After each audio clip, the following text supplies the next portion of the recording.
తాకట్లో ఉన్న మీ బంగారాన్ని విడిపించి ఆ రోజు ఆన్లైన్ రేటుకి కొంటాం. Sharma gold company. Directly touch అవసరం లేదండి. వాట్సాప్ మెసేజ్, చాలా మంది నాకు జస్ట్ ఒక మెసేజ్ పెడితే నేను పరిగెడుతున్నా, నాకు ఎలాంటి డౌట్ లేదు. 3 months 90 రోజుల్లో వస్తుంది సార్. టీసీఎస్ 90 రోజుల్లో ఆఫీస్ ప్రారంభించబోతుంది. క్యాంపస్ కోసం భూమి ఎత్తికాము, అది వాళ్ళు చూస్తున్నారు.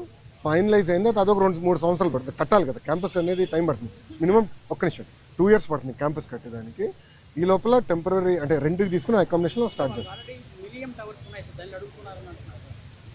మళ్ళీ నన్ను అడుగుతూ ఏంటి స్వామి అంత న్యూస్ మీ దగ్గర ఉంటే? అవును, మీకే నాకని బాగా తెలుసు, మళ్ళీ మీరే నన్ను అడుగు.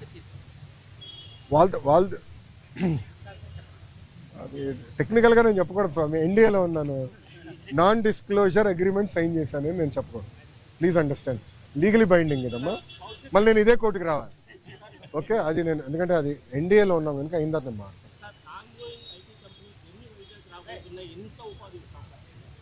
అన్నా నా అంచనా ప్రకారం 5 సంవత్సరాల్లో కనీసం 5 లక్షల మంది ఐటీ రంగంలో వైజాగ్లో ఉద్యోగాలు కల్పిస్తాం.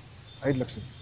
ఎందుకంటే నేను ఓపెన్గా చెప్తున్నా, 2014 నుంచి 2014 నుంచి 19 వరకు ఒక రెసిస్టెన్స్ ఉండే. ఎందుకో కానీ నేను ఎంత ట్రై చేసినా అంత ఈజీగా వచ్చేవారు కాదు. కానీ ఈసారి చాలా పాజిటివ్గా రెస్పాండ్ అవుతున్నారు. లేదు చేయాలి, ఆంధ్ర రాష్ట్రంలో మేము అనుకున్నంత స్థాయిలో మేము ఏనాడు పెట్టుబడులు పెట్టలేదని విప్రో, ఇంక్లూడింగ్ విప్రో విశ్వత్ ప్రేమ్జీతో కూడా నేను మాట్లాడాను, వాళ్ళతో కూడా డిస్కషన్ చేశాను.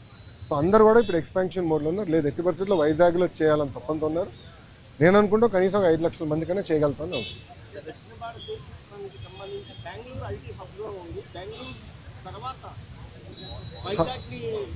బెంగళూరు తర్వాత హైదరాబాదే స్వామి. ఇప్పుడు ఓపెన్గా మాట్లాడుకుంటే బెంగళూరు ఐటీ రంగంలో బెంగళూరు నెంబర్ 1, దాని తర్వాత వైజాగ్, దాని తర్వాత చెన్నై కూడా ఉంది.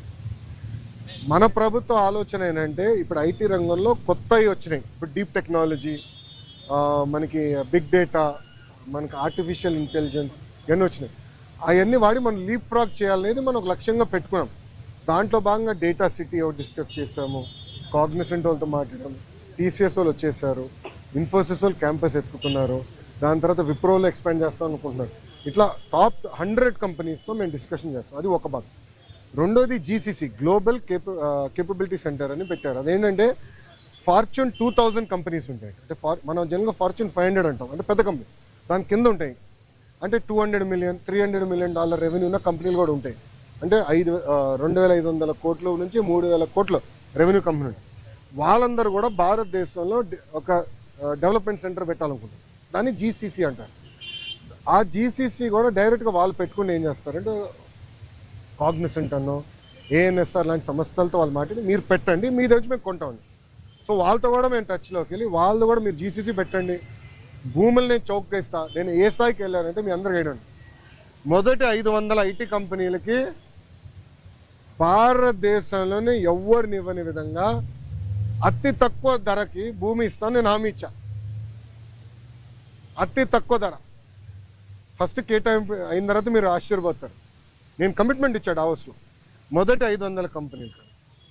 ఇది ఎందుకు చెప్తున్నానంటే విశాఖపట్నాన్ని తీసుకురాండి. ఒక పక్కన మనకి టాలెంట్ ఉంది, దాంట్లో ఎలాంటి సందేహం లేదు. బట్ కంపెనీలు కూడా తీసుకురావాలంటే భూములు కానివ్వండి, ఎక్కువ సిస్టమ్ అని ఏర్పాటు చేయాల్సిన అవసరం, అది చేశాం.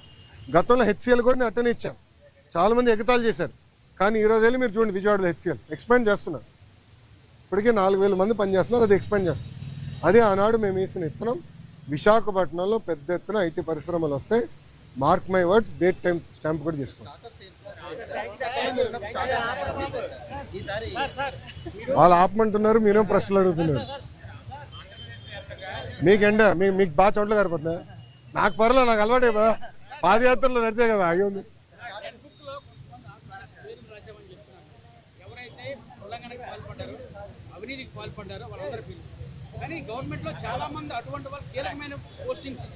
ఎవరికి ఇచ్చామండి కీలకమైన పోస్టింగ్? ఎవరికి ఇచ్చాం స్వామి? మీరు చూస్తే చాలా మంది IAS officers waiting for posting. వినండి కొంచెం, నేను పూర్తి చేయండి. చాలా మంది ఐపీఎస్ ఆఫీసర్స్ కూడా వెయిటింగ్ ఫర్ పోస్టింగ్. ఆల్రెడీ కేసులు కూడా పెట్టాము, ఇన్వెస్టిగేషన్ జరుగుతున్నాయి. రానియండి, 1 by 1 చేయలేండి సార్, మీకు సిస్టమేటిక్. ఇది కక్ష సాధింపు కాదు, చట్టం ప్రకారం నేను వెళ్ళాలి. Let me do my duty అమ్మా.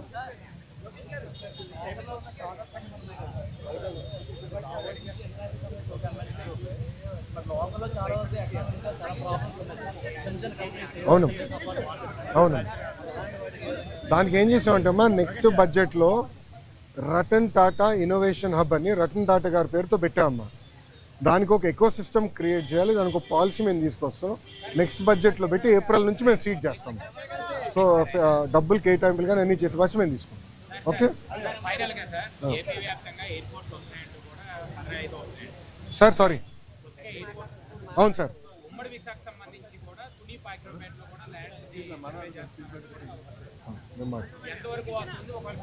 మంచి పాయింట్, నేను మాట్లాడతాను సార్. ఇప్పుడు పాయక్రోపేట తుని ప్రాంతంలో ఎయిర్పోర్ట్ గురించి వాస్తవంగా అది ఒకసారి నేను రాముతో మాట్లాడి, మళ్ళీ రాము అంటే వైకాపాలు ఏడుస్తున్నారంటే మధ్యన. మొన్న రాము అంటేనే ఏడ్చారు ఏంటో నాకు అర్థం అలా. రాముని రాము కాకపోతే ఏమనాలి, రాముడు మంచి బాలుడు అనాలా ఏంటి? సో రాముతో నేను మాట్లాడి వెళ్ళి కమ్ బ్యాక్ అమ్మా, కొంచెం టైం లేదు. అది కాదు విచిత్రం అంటే చెప్తాను. ఈరోజు మీరు ఎవరు విశాఖ స్టీల్ ప్లాంట్ గురించి అడగల. మొన్నటి వరకు ఒక్క నిమిషం ఆగండి అమ్మా, ఒక్క నిమిషం ఆగండి. మీడియా మిత్రుల్లో ఎప్పుడు అడిగినా విశాఖ స్టీల్ ప్లాంట్ అని ఫస్ట్ బుల్లెట్ నాలో దింపేవారు. నేను ఆనాడు ఏం చెప్పాను, ప్రైవేటీకరణ జరగనీయము, అవ్వదు, మార్క్ మై వర్డ్స్ అని చెప్పా. ఈరోజు కట్టుబడి ఉన్నా స్వామి, మేము కట్టుబడి ఉన్నాం. ఎన్డీఏ ప్రభుత్వం ప్రజల దయవల, ఇదేదో మేము మా గొప్పతనం కాదు, ప్రజలు అద్భుతమైన మ్యాండేట్ ఎన్డీఏకి ఇచ్చింది కనుక ఈరోజు మేము మాట్లాడగలుగుతున్నాం. భారతదేశంలో అనేక ఉక్కు ఫ్యాక్టరీలు ప్రైవేటీకరణ జరుగుతుంటే కేవలం ఒక విశాఖ ఉక్కు కాపాడుకోగలం. దానికి కారణం మీరు ప్రజలు మాకు ఇచ్చిన మ్యాండేట్. 7 నెలల్లో స్టెబిలిటీ కోసం సుమారుగా 1300 నుంచి 1600 కోట్ల రూపాయలు స్టెబిలిటీ కోసం తీసుకొచ్చాం. ఇప్పుడు 11,000 కోట్ల రూపాయలు కేంద్ర ప్రభుత్వం నిధులు తీసుకొచ్చాం. ఆంధ్ర రాష్ట్ర ప్రభుత్వంగా సుమారుగా 2,500 కోట్లు వేస్తున్నాం. ఇది by way of water, by way of power stability ఇచ్చడం. సో ఉక్కు ఫ్యాక్టరీలో ఉన్న ఉద్యోగస్తులను కూడా కోరేది ఏంటంటే, ఇది రెండోసారి మన కేంద్ర ప్రభుత్వం బెయిలౌట్ ఇస్తుంది. మొదటిసారి ఇట్లనే ఎన్డీఏ ప్రభుత్వంలో తెలుగుదేశం పార్టీ భాగస్వామి అయినప్పుడు ఆనాటి ప్రధానమంత్రి వాజ్పేయి గారు సుమారుగా 13,000 కోట్లు ఇచ్చారు, 1,300 కోట్లు ఇచ్చారు. ఇప్పుడు 11,000 కోట్ల రూపాయలు ఇస్తున్నారు. ఇదంతా మనం దేశం కోసం మరి తిరిగి ఇవ్వాల్సిన బాధ్యత మనది. ఇదంతా ఎక్విటీ రూపంలో వస్తుంది, అప్పు కింద కాదు, మొత్తం ఎక్విటీ రూపంలో వస్తుంది. కానీ ఉక్కు ఫ్యాక్టరీ ఉద్యోగస్తులు కూడా నేను కోరేది ఏంటంటే, కష్టపడతాం, డివిడెండ్ల ద్వారానో ఉద్యోగాల ద్వారానో తిరిగి దేశానికి మనం చెల్లిద్దామని నేను కోరుతున్నాను. ఏదమ్మా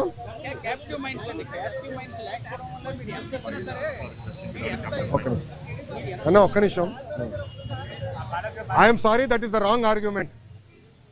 ఈరోజు ఆర్సిలర్ మిత్తలు క్యాప్టివ్ మైన్ లేకుండా ఇన్వెస్ట్ చేస్తుంది. ఎన్ఎండిసితో టైఅప్ అయ్యి క్యాప్టివ్ మైన్ లేకుండా వాళ్ళు ఇన్వెస్ట్ చేస్తున్నారు కదా. వాళ్ళు 14 మిలియన్ మెట్రిక్ టన్ ప్లాంట్ వాళ్ళు ఇన్వెస్ట్ చేస్తున్నారు 2 దశల్లో. సో అది కావాలని ఇన్ఎఫిషియన్సీని దాంట్లోకి దోస్తున్నారు. మీరు ఉద్యోగస్తులు అడగండి, కొంతమంది సీఈఓలుగా వచ్చిన వాళ్ళ వల్ల ఇవన్నీ ఇబ్బందులు వచ్చినాయి. పకడ్బందీగా ఏర్పాటు చేయాలి. అది నిర్మలా సీతారామన్ గారితో కూడా చంద్రబాబు నాయుడు గారు మొన్న ఢిల్లీలో మాట్లాడారు. మీరు చూస్తారు కదా, విశాఖ ఉక్కుని సెట్ చేస్తాం. Highest profit making iron steel factory చేసే బాధ్యత మేము తీసుకుంటాం.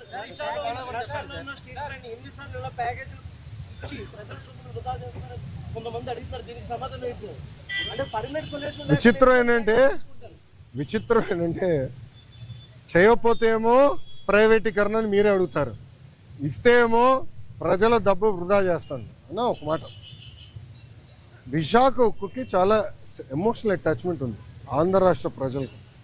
ఆనాడు విశాఖ ఉక్కు ఆంధ్రుల హక్కు అని ఎంతోమంది త్యాగాలతో విశాఖ ఉక్కు ఏర్పడింది. కొంతమంది అధికారుల ఇన్ఎఫిషియన్సీ వల్లనే, మళ్ళీ ఐఎమ్ రిపీటింగ్, కొంతమంది అధికారుల ఇన్ఎఫిషియన్సీ వల్లనే ఆ ఉక్కు ఫ్యాక్టరీ ఇలాంటి పరిస్థితికి వచ్చింది. లేదంటే it is one of the highest profit making. విశాఖకున్న టెక్నాలజీ కూడా అద్భుతమైన టెక్నాలజీ అన్న. నేను హైదరాబాద్లో ఇల్లు కట్టుకున్నప్పుడు విశాఖ స్టీలే వాడా. ఇప్పుడు అమరావతిలో ఇల్లు కట్టబోతున్నా, విశాఖ స్టీలే వాడతా. ఎందుకంటే నాకు నమ్మకం ఉంది ఆ స్టీల్ మీద. క్వాలిటీ, ఒక్క నిమిషం ఏంటండి కూర్చోండి, క్వాలిటీ పైన నాకు నమ్మకం. అంటే అంత మంచి టెక్నాలజీ ఉంది విశాఖ.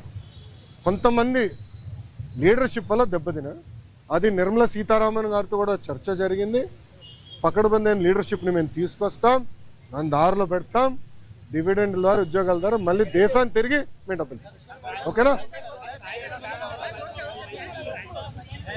పాపం మీ వాళ్ళకి చోట్ల గారిపోతున్నాయి. ఒక్క నిమిషం, మళ్ళీ సమాధానం చెప్పొద్దు, పారిపోయారని మీరే రాస్తారు. బాగండి, చెప్పండి సార్. సారీ, రిపీట్ చేయండి సార్. సాయిరెడ్డి గారు ఏమన్నారండి? రాజకీయ సన్యాసం తీసుకుంటున్నా అని చెప్పారు. ఇంకా మళ్ళీ దాని పార్టీలో చేరేది అంటే టీడీపీలో చేరేది ఏమన్నా?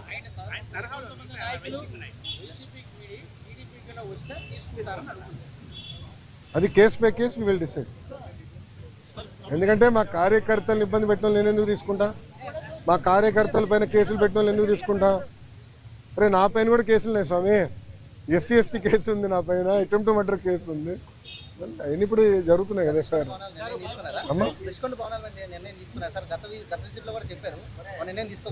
తీసుకోవాలమ్మా. ప్రజలకు ఓపెన్ చేయమంటారా? చూడాలేమో ప్రజలు కూడా. ఒక 3 నెలలు ఓపెన్ చేద్దాం.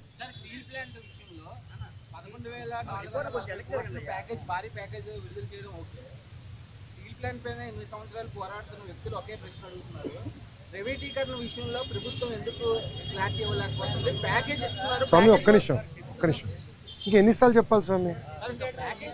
ఐఎమ్ సారీ, ఒక్క నిమిషం. చంద్రబాబు నాయుడు గారు చెప్పారు, కుమారస్వామి గారు చెప్పారు, నేను చెప్పా, ఇంకెంతమంది చెప్పాలి స్వామి? ఇంకెంత హామీ ఇవ్వాలి? అరే ప్రైవేటీకరణ జరగదని చెప్తే మళ్ళీ ఇంకా డౌట్ ఏంటి స్వామి? ఒక్క నిమిషం, మీరు ఏ మీడియా స్వామి? ఒక్క నిమిషం, మీరు కొంచెం చదవాలి స్వామి.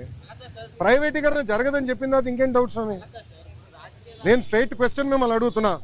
ప్రైవేటీకరణ జరగదని నేను హామీ ఇచ్చా, నిధులు తీసుకొచ్చాం, క్యాపిటేషన్ చేసాం, ఇంకేం హామీ ఇవ్వాలి నీకు? బాండ్ పేపర్ రాసేవాళ్ళ? ఒక నిమిషం, బాండ్ పేపర్ రాసేవాళ్ళ నీకు? అరే అందరు జగన్ లాగా ఉండరు, గుర్తుపెట్టుకో. ఏం స్వామి మీరు కూడా అటు మాడితే? అది కాదు, అడిగేదాన్ని కూడా ఒక అర్థం ఉండాలి సార్. ఒక్క నిమిషం, మీడియా మిత్రులు కూడా మీరు ఆలోచించండి. ఈ ప్రశ్నకి ఏమైనా అర్థం ఉందా? ఇప్పుడు నేను ప్రైవేటీకరణ జరగనీయనని నేను హామీ ఇచ్చా.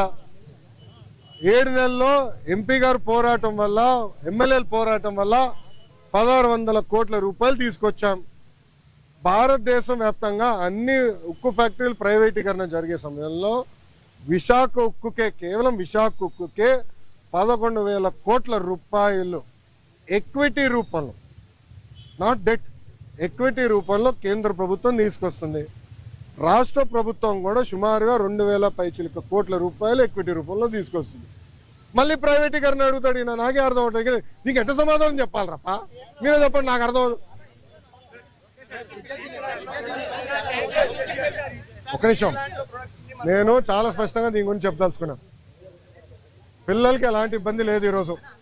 ఎందుకంటే డైరెక్ట్ యజమాని అకౌంట్లో మేము వేస్తామని హామీ ఇచ్చాం. రైట్, ఆల్రెడీ ఫైనాన్స్ కూడా కేటాయించాం.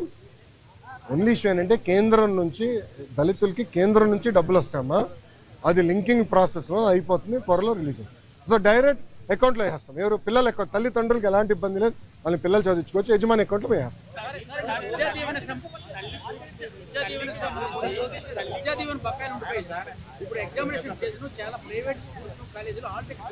ఒక్క నిమిషం, ఎవరు ఇవ్వట్లేదు నాకు చెప్పండి, కఠినంగా యాక్షన్ తీసుకుంటా. ఒక్క నిమిషం, నేను యాక్షన్ తీసుకుంటా. ఒక్క నిమిషం, నేను యాక్షన్ తీసుకుంటా. ఒక్క నిమిషం అమ్మా, నేను పూర్తి చేయనండి సార్. ఆగండి సార్. సార్ మీరు వినండి. మేము కలెక్టర్ గారికి క్లియర్గా చెప్పాము, ఆల్ మేనేజ్మెంట్స్తో మాట్లాడమని చెప్పాము. ఎవరినట్టు చేస్తే కఠినంగా మేము యాక్షన్ తీసుకుంటాం, దాంట్లో ఎలాంటి సందేహం లేదు. పిల్లలు ఆగే ఎగ్జామ్ రాసుకోవచ్చు, డైరెక్ట్గా కాలేజ్ అకౌంట్లో డబ్బులు వేసే బాధ్యత మాది. ఓకేనా?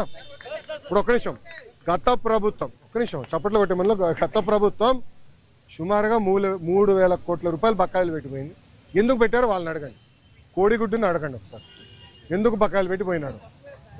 3,000 కోట్ల రూపాయలు మేము కట్టాల్సిన అవసరం, కడతాం, టైం పడుతుంది. ఇంకా ముందర ఇయర్ రెగ్యులరైజ్ చేయాలి, బకాయిలు కూడా ఫేజ్డ్ మేనర్గా మేము చెల్లిస్తాం. ఓకేమా?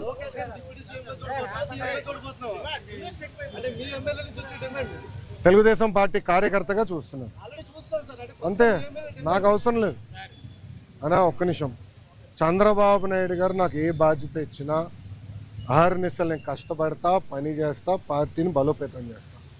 అంతేగాని పార్టీకి చెడ్డ పేరు మటుకు నేను తీసుకురాను. మీరు చూశారు, పాదయాత్రకి వెళ్ళా, నా వల్ల పార్టీకి ఏనాడు ఒక ఇబ్బంది కలగదు.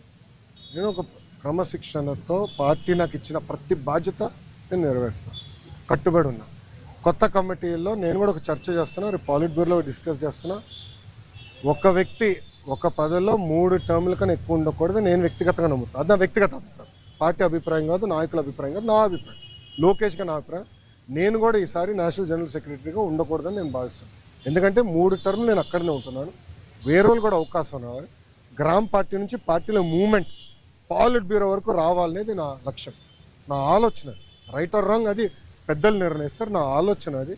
అందుకే ఈసారి నేను కానీ రాము కానీ, మళ్ళీ రాము అంటే ఏడుస్తారు వైకాపా వాళ్ళు. ఎందుకు ఏడుస్తారు నాకు తెలీదు. రాము ఏమో నన్ను అన్నంటాడు, నేనేమో రాము అంటాను, ఇద్దరే. సో రాము కూడా మొన్న రాము నేను కూడా మాడుకున్నాం, దావోస్లో కూడా లంచ్ చేస్తుంటే మేము మాడుకున్నాం. సో రాము కూడా ఏదన్నా నేను కూడా వేరే దానికి వెళ్దాం, వేరే వాళ్ళకి అవకాశం ఇద్దాం, పార్టీలో మూవ్మెంట్ రావాలని మేము అనుకుంటాం. ఓకే ఓకేమ్మా, థ్యాంక్ యూ. ఏంటన్నా